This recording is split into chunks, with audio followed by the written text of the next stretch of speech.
Hi. All right. Are you out of space? Maybe. It's still recording.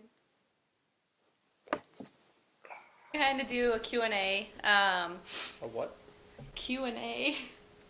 Got asked a lot of questions. So, so we'll just go through the questions and answer them. And yeah. All right, the first question is, do you feel that you have been blessed despite your trial or even because of your trial? This is your question. That's all me. What about you? This has been a trial for you too, though. It has, but I'm more positive. That's a tough question. I I do feel like we've been blessed, absolutely. I mean, we have Blake. So that's probably our biggest blessing that we've ever been given. Would you agree? Um, but I do think that honestly, like as much as this trial sucks and as much as it sucked the first time, um, that it hasn't been a good thing, but it's been good for us. Like it's taught us to rely on our faith, to rely on each other, to come together a little bit better. I don't know. What are your thoughts? If you ask anyone who goes through a hard thing in life, at the end, when they get through it, they're going to say that it was worth it. Yeah. So, has it blessed us? Yes. Has it been hard? Yes. Either way, no matter what our answer would be, it would be worth it that we went through it. Yeah, I'd say that, I mean, obviously, it's worth it no matter what. But I do think that we have learned more about each other, ourselves, our faith, our relationship with God, like through the entire trial. So I would say that's definitely been a blessing. All right. Hashtag blessed. Hashtag blessed. The next question is how many. What? I'm reading the Oh, question. yeah, he's cheating. How many kids would you and Marcus ideally want? And has that number changed because of infertility? Marcus and I have very different numbers. Very, very different numbers. So I grew up in a family with 6 kids. She grew up in a family with 3 kids. So that when we started talking about kids to begin with, I shot high and she shot really low. I'm not going to say what the numbers were, but we kind of settled around Four. four-ish. Yeah. And I would say yes, that's changed since we've Yeah. had problems getting pregnant.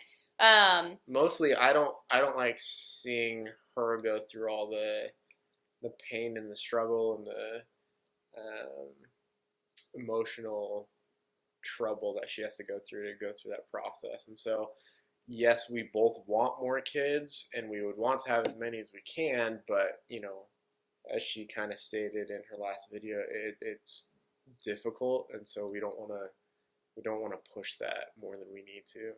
Yeah, I would agree. It's definitely changed. I couldn't give you like an exact number, but I mean, like him and I have had the conversation of kind of, you know, if we get pregnant this round, then, further discussing other options for another baby just because it is really draining on my body and myself and on us as well together.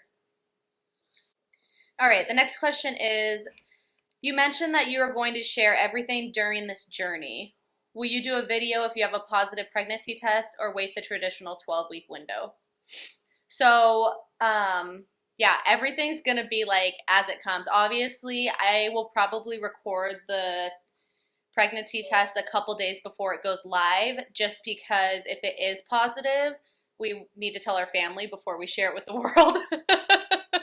But I mean, like, this is going to be from start to finish. Like, it's just going to be a journey together. And I just kind of feel like, if we do get pregnant, it's a blessing from the start and it should be shared from the start rather than waiting until that 12-week period. Would you agree? Yep. Yep. That's the answer of like, whatever my wife says. Yep. But yeah, so everything, I mean, we're going to share it all with you guys. Doctor's appointments, testing, all the fun stuff. Ultrasounds. Ultrasounds. Yeah, if I get pregnant, ultrasounds. All right, the next question is, and I actually got asked this question a couple different times. Is adoption or a surrogate something your family is open to if you don't conceive with further fertility treatments? Yes. Actually, him and I, we want to adopt no matter what eventually. So definitely. I think that we just kind of want to try one more time to conceive and for me to be able to go through pregnancy again. But I mean, obviously, if that doesn't work, we are more than open to adopting. I mean, I don't know that we've really even discussed surrogacy, but I don't think we would be against that. No, I think the we've kind cost of is brought kind it of up a a. little bit, but it's an expensive route.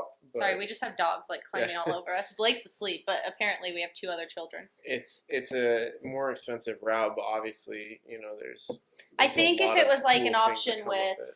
sorry, if it was an option with like a family member or someone close to us to do the surrogacy, I think that that would be more reasonable for us to do something like that. But I just like the cost and everything else to do like an outside surrogacy would be really expensive. I mean, the cost just to do IVF and stuff like that's really expensive. So The, I like the idea and the concept of it. It's really a fascinating thing, and so I think we'd definitely be open to it if we found the right person to help us out with it. yeah, and then yeah, again with adoption, we do want to adopt. So yeah, so we do want to adopt. Obviously, we'll probably give this infertility journey a little bit, and if it doesn't work, then we'll start looking into that direction. But that's the answer. Yes. The next one is my question. You guys seem to have a great relationship. How greatly did infertility strain your marriage, and what did each of you do to keep your marriage and each other strong? Thank you.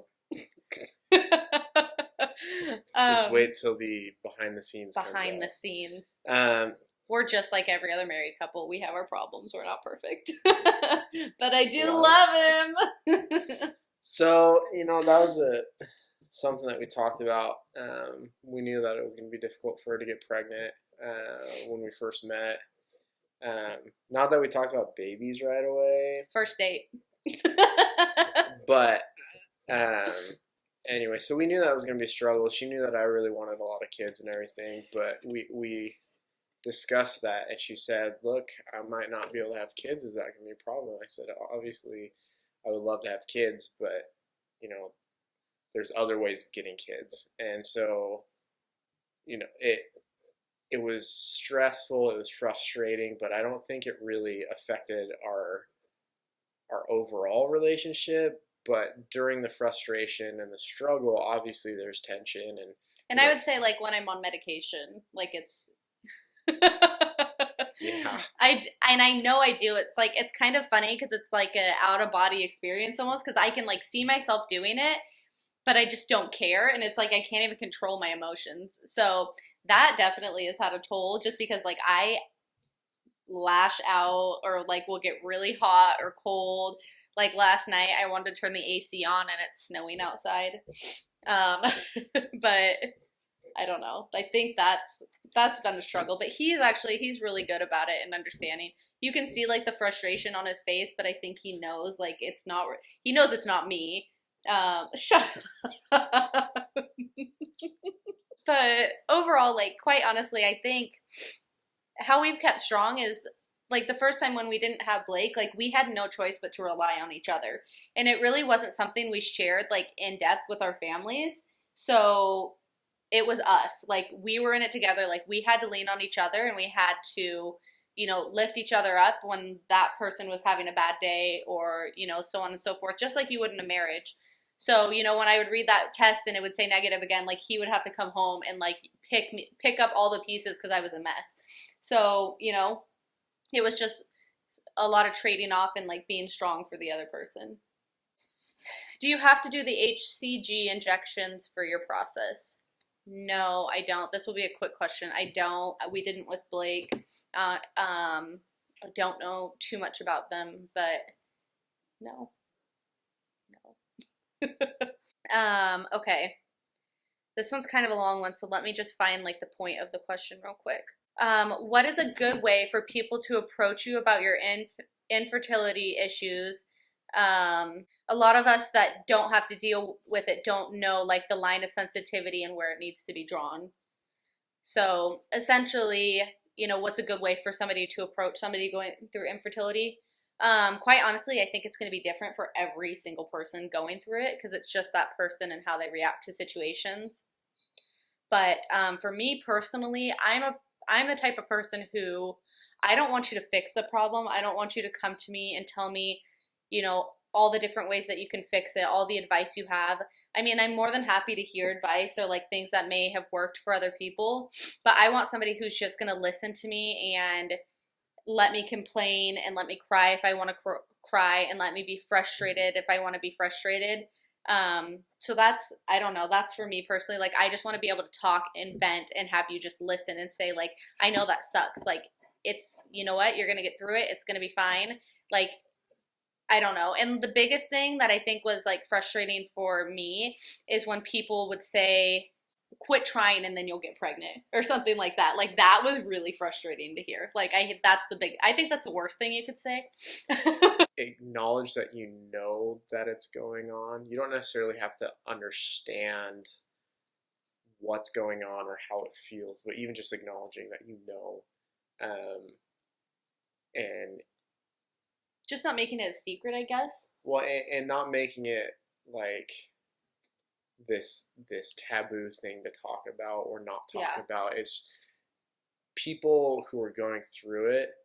They know that other people are having kids and trying to have kids and are pregnant or getting pregnant.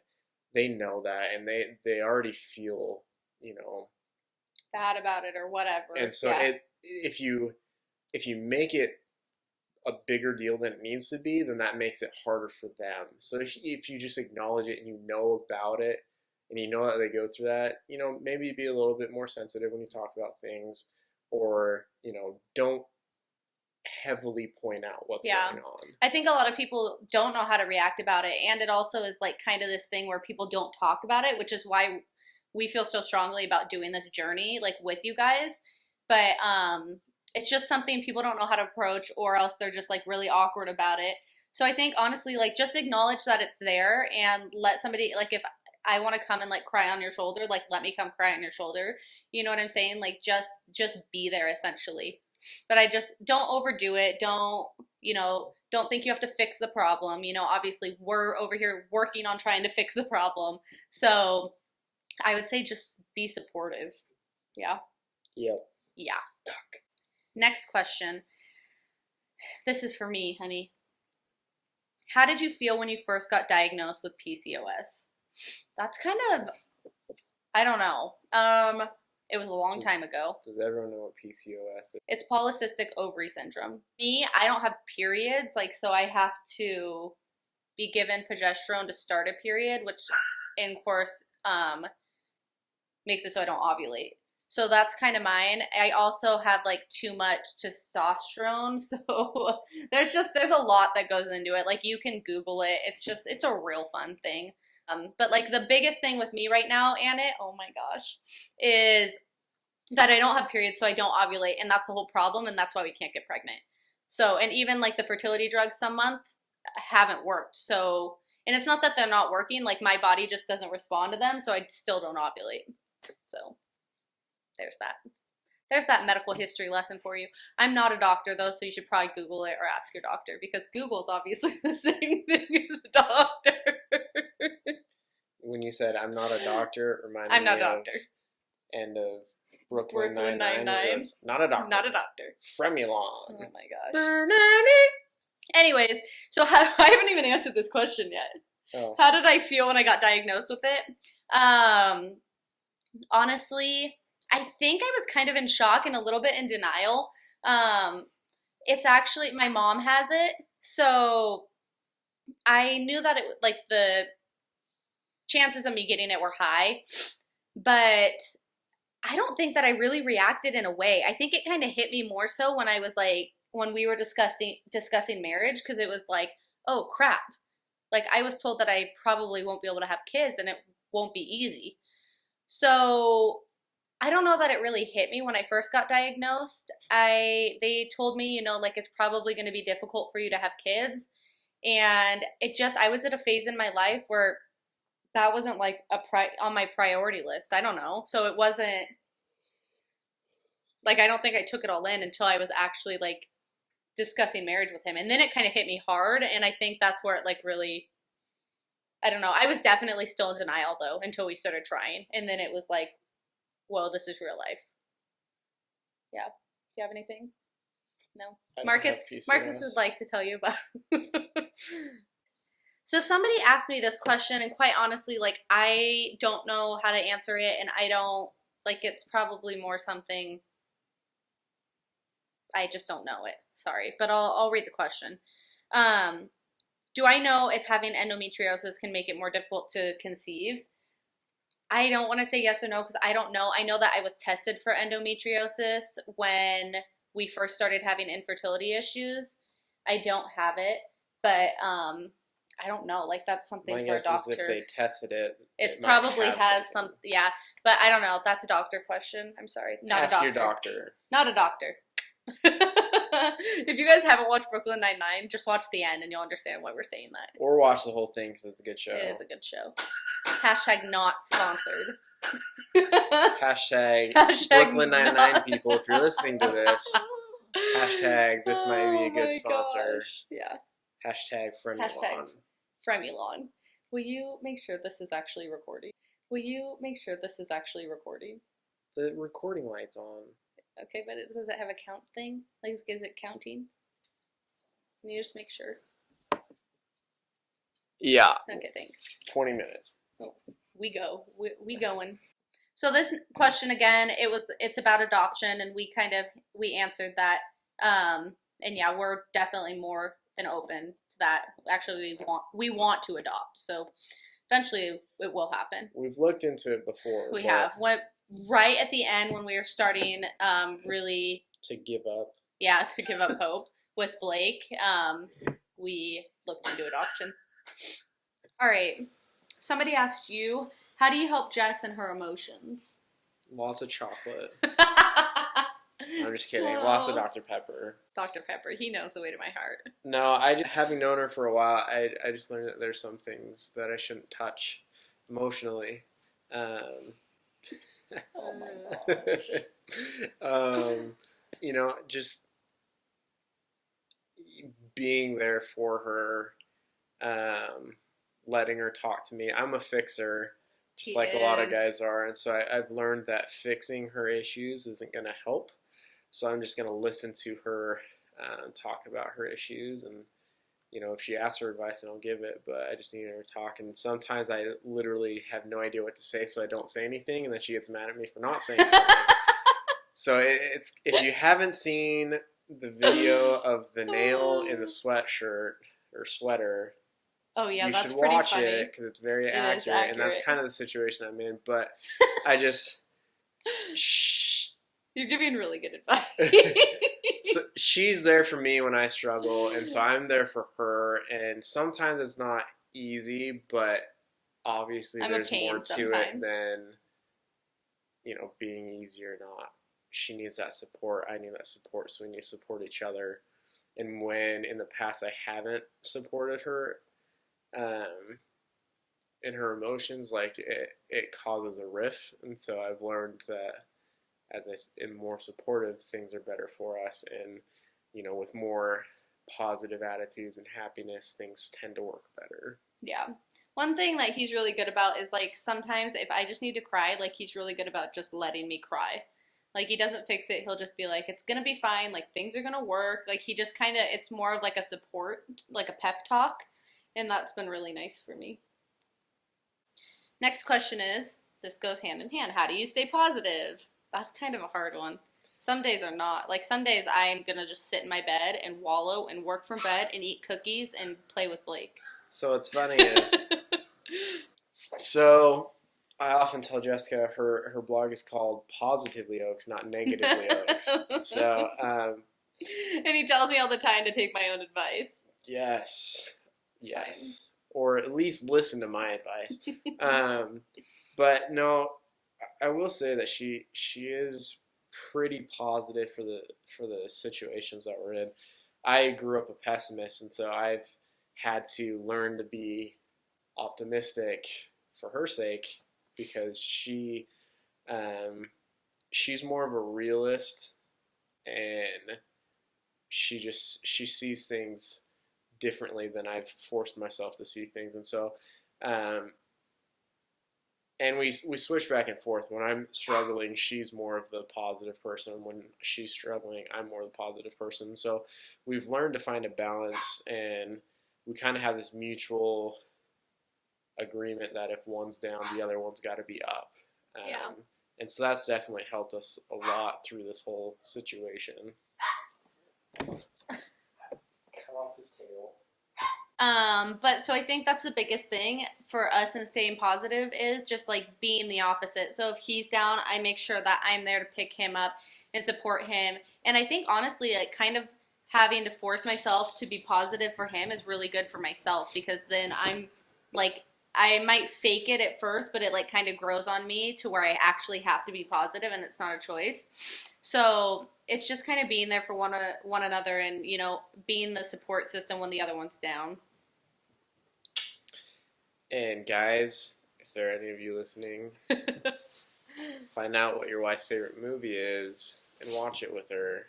Even when you really don't want to. My favorite is The Great Gatsby, and sometimes he'll just have it like put in the DVD player, like ready to go, and it's the best. Or she also really likes Sweet Home Alabama, and it's okay, it's growing on me. But like a week or so ago, she was having a really bad night, and I was trying to figure out what movie we were gonna watch, and I was like, "Oh, we haven't seen this one. We haven't seen this one." She's like, "Fine, whatever, just pick." And so. Is that what I sound like? A little worse. So I was looking through movies and I was scrolling through and I saw that one and so I hit play instead of picking one that I wanted to. Hi, Doc. And, you know, that put her in a better mood and she actually laughed a little bit. So I know that's a good sign. So guys, figure out favorite movie, figure out her favorite drink. Hashtag Dr. Pepper. And, you know, do things that she wants even when you don't want to, which is a lot, I'm sure. But, you know, that always at least builds, you know, more trust in the other person. All right, the next question is, have I had my tubes checked for blockages? My tubes are pretty good, so. Oh my God. Yeah, I did. I actually had the test done when we were trying for Blake. But yeah, it's been done. Question is, what's your best advice for someone who was just diagnosed with infertility or PCOS? I'd say be positive. Miracles happen, whether you believe in a higher being or not. Miracles do happen. And even if it's not like you get pregnant, but you get to adopt or you get to go through a surrogate or anything like that, like I think the biggest thing for me is I just have to keep having that faith. Otherwise, I wouldn't be able to make it through this. Like, it just wouldn't even be a possibility. It's discouraging to look at a stupid negative every month. But if I didn't, like, turn it around within a couple days or remind myself, like, something's going to happen one day, might not be in my timing, but, like, something's going to happen one day, why would I even continue this? Like, I have to have that in my mind. Well, and I'm glad you brought up the adoption thing. If you haven't watched the show This Is Us, hashtag not endorsement, but we have all sorts of not sponsored, but sponsored. But it's an awesome show, and it brings to light real life situations that happen, and I think that there are kids out there who need adopted, and there are parents out there, hopeful parents who are looking to have kids who can't, and I think that it's an amazing opportunity for both sides. Yes, there might be issues on both sides and it might be a struggle, but I think adoption is a beautiful thing in life that can change people's lives, and I can't wait to like do it. Seriously, like I'm excited. Yeah, like we're gonna adopt, so it like really makes me excited. But and guys, if your wife cuts you off mid-story, just go with it. Sorry. You're good. Continue. That's it. Okay. Hashtag This Is Us. This is us. No, but I think just honestly, like having that faith, that's what's gonna get you through it. Like it's rough and it sucks. Like, I'm not going to sugarcoat it. Like, there's months where I'm like, this sucks. You know, like these little challenges, I guess, like through the month, like literally being dripping, sweaty, hot, gross last night. What? And then going from like one emotion to the other, like in 5 minutes, like that's really, really rough and it's tough on my body. And so, like, I'm not going to sugarcoat it. Like, it's really hard, but if you have that faith and like dedication in your mindset that things are going to work, I think that's just really what pushes us through. And guys, when they're hot and sweaty, Shut your mouth. Oh my gosh. just kidding. I just realized you have donuts on your socks. I do. Okay, the last question was, how old was I when I found out I had PCOS? I'm really not sure. I would think I was like 16 or 17. Yeah, I was still in high school, but I was pretty young. That's that. And I found out because I didn't start my period till I was 16, maybe closer to 17. So they actually had to like help me, and that's how we found out. Yeah. That's us. That's our This Q&A. is us. This is us. This is me now. This is me now. Thank you for watching along and following our journey. Seriously, we're excited. I'm a little terrified, but we're excited. We'll probably do Q&A sessions throughout. So if you have other questions, even if they're not necessarily about this, we're like really fun. Funny questions. If you know a producer who's looking for a new reality TV couple, consider this our audition. Right here. This is our audition. We appreciate it. We're excited. I'm nervous, but it's gonna be good. And Marcus will be in most of the videos from here on out. I just have to make sure that we record them when he's home. So, yeah. Hi.